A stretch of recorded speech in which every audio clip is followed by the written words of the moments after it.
Okay, so now we will look at this first outcome, page 36 and 39.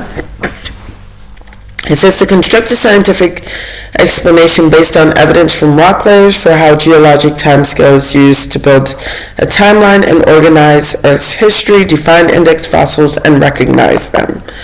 Okay, so with this outcome, I guess we will start back at page 36. I think index fossils, most of you understand fairly well, but because it's part of this outcome, I will go over it. So here it tells, we're talking about correlation.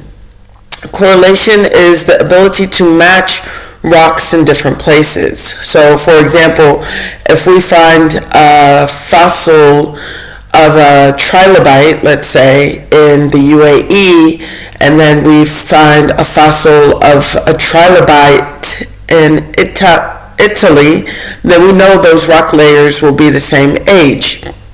And this is correlation or matching, which we did on a previous page here. When we did this activity in class, we were correlating rock or matching the different rock. So when a rock layer is missing, we know that there must be an unconformity there. Okay? So here we are looking at index fossils. Index fossils are useful in correlation or matching rock age. The most useful fossils represent species that existed on Earth for a short period of time. So remember, there are three things about index fossil. They lived for a short period of time. They were abundant, meaning there were many of them, or kathiran, so there's a lot of them. And they inhabited many locations. So they were found all over the world. They were found on the continent of Africa and India and Asia and North America. So they were in many, many different locations. So not only are there a lot of them, but they are also in many different places. And these are index fossils. So when we look at this picture here, this is only looking at the time lived on Earth. So we are looking for the fossils that lived for a short time. And when we look at this, we can see the trilobite lived for a short time, brachiopod, crinoid, and giant amenities also lived for short periods of time. So those four would be the good index fossils for the simple reason they lived for a short period of time. So let's go and look at page 39. Now, page 39 is a little more complicated, but we do need to take a look at some of these words. So scientists hypothesize that a meteorite impact, I'm going to underline that word because it's important, might have caused the mass extinction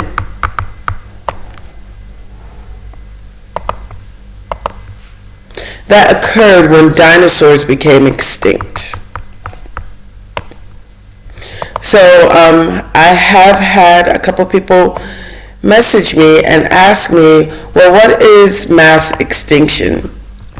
We know that extinction is inqirad, but mass extinction just means many, or again, I'll use the word kathir. So inqirad, kathir, where we're having many, many, many different species go extinct all at the same time. So when dinosaurs became extinct, it wasn't just dinosaurs that went extinct, but many other species went extinct at that same time. So that's why it was a mass extinction. Okay, evidence from this impact in a clay layer containing the element iridium in rocks around the world. So what we need to understand is that iridium is a mineral, or we can simply say a type of rock that is usually not found on Earth, but very common in meteorites.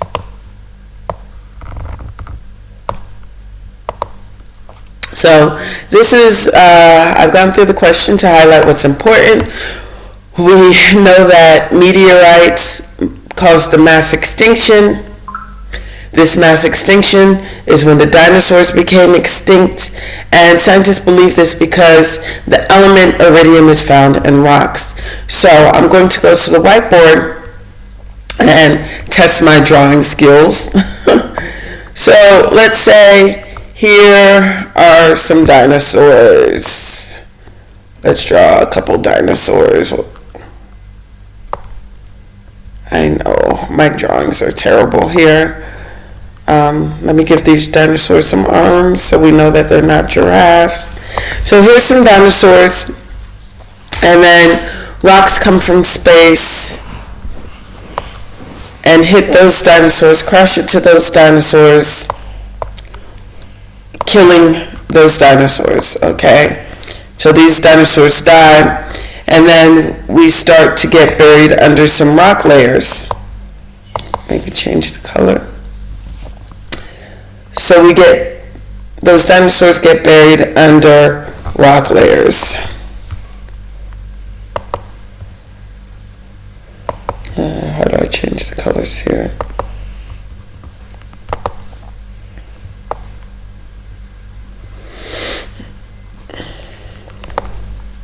One from drawing.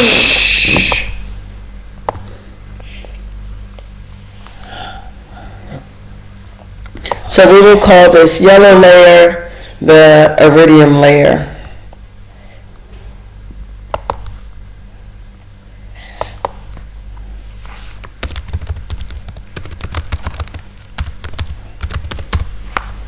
So the yellow layer is the iridium layer. It has the mineral iridium that came from this meteorite here, right? So that yellow layer came from the meteorite here and has iridium in it. So the question, when we look back at the question is asking, would you expect to find dinosaur fossils in undisturbed rocks that are above the iridium layer? So we expect to find dinosaur fossils in this red or blue layer that are above the iridium layer. The answer would be no. Mommy. Shh. There would be no fossils. And top layers, because top layers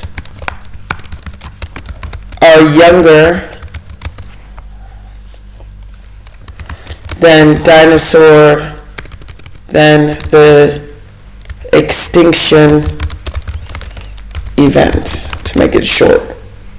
Okay? So hopefully that makes sense.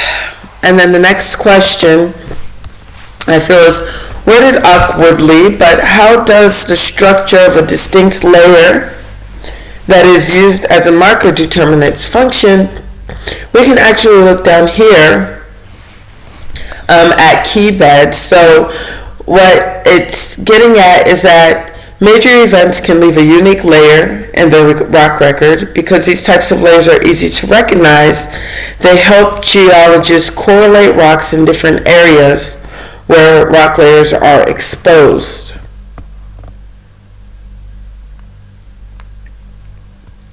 Okay, I can't seem to get that part highlighted.